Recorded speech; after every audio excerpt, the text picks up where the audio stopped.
To have you with us. Thank you very much. So we want to get an update on the IDF's movements and your mission in terms of this day. And we're about a month into all of this now. You heard our reporter Steve Harrigan reporting on the attacks coming from Lebanon and the fact that Nasrallah is going to speak tomorrow. What is going on there? What are you hearing? Hello, and thank you for having me. Yes, I think that your coverage is spot on, and the fact that you start from the north is the correct thing to do, because that is the most dangerous area. And what we're seeing there is a significant escalation by Hezbollah, firing at our cities, firing further south into Israel, and using weapons, quantity and quality of weapons that they have not used before. Our message to Hezbollah is that we are deployed in northern Israel, we are defending ourselves, and that we have only employed or used less than half of our Air Force. The Air Force is locked and loaded and ready to engage in whatever targets need be. And that is focused specifically on Hezbollah and their terror infrastructure in Lebanon. The question that needs to be asked here by the state of Lebanon is, do you really want to jeopardize what is left of Lebanese prosperity and sovereignty for the sake of terrorists in Gaza? Okay. Lebanon stands to lose a lot and gain absolutely nothing. Yeah. I'm sorry, Colonel. I just want your audio is breaking up a little bit, but we can hear most of what you're saying. So I do want to continue.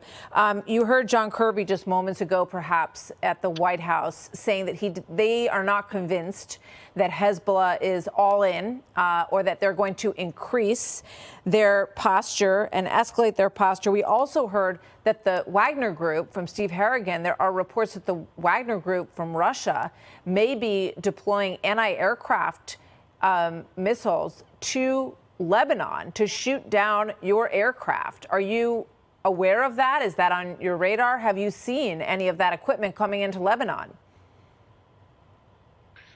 We are, yeah, I'm sorry for the quality of the audio. Apologize about that. But the situation is tense, and really it's really a decision time here for the state of Lebanon. We will see what Hassan Nasrallah, the chief terrorist of Hezbollah, has to say. We are following those reports and, of course, events on the ground.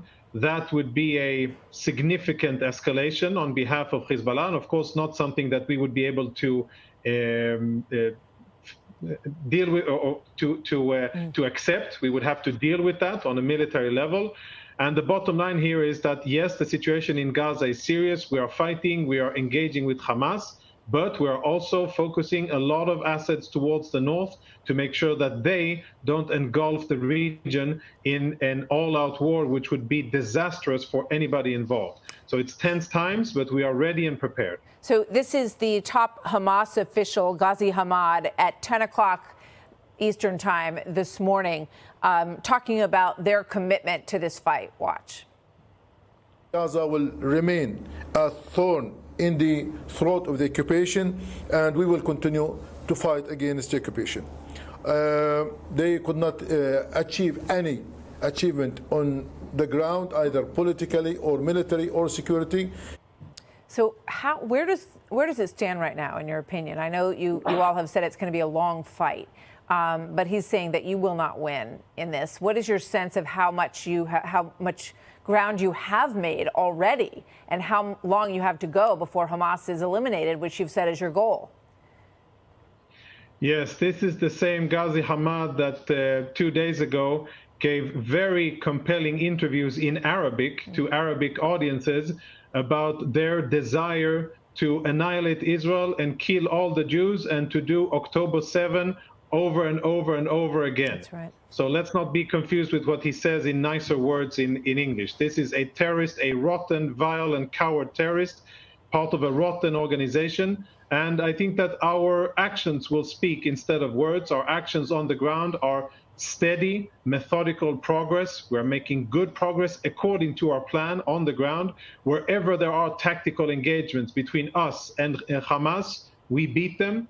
And we have already killed hundreds of Hamas operatives. We have taken several strongholds in Jabalia and in other locations. And as the war continues, we will, I don't think we will have to say so much, but the actions on the ground will be speaking for us.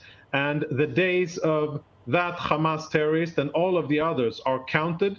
We will, there will be a reckoning for their atrocities of October the 7th, and we will make sure that that will never happen again from Gaza. So when you talk about encircling Gaza, and we have seen your videos of the Hamas headquarters underneath Al-Shifa, is it the intention to take out those headquarters? And do you have concerns about the hospital above it? Yes, we are concerned. And as important it is for us to win the war, we also want to make sure that we don't cause unnecessary damage to civilians and their infrastructure. We are fighting to the laws of armed conflict, despite the fact that our enemies do everything in order to violate it, including by placing their military infrastructure in and under protected sites like UN schools, like hospitals, clinics, mosques, churches, and everything that is supposed to be out of bounds for fighting. But we will continue to fight determinedly with a focus on Hamas and its military assets, and we will be careful and take all the precautions that we can take in order not to strike and not to kill unnecessary civilians. All right. Colonel, thank you very much. I hope we can speak with you again. Obviously, there are a lot of questions for you every day, so we hope that you'll come back as we move forward in this, with pleasure. in this fight. Thank you very much.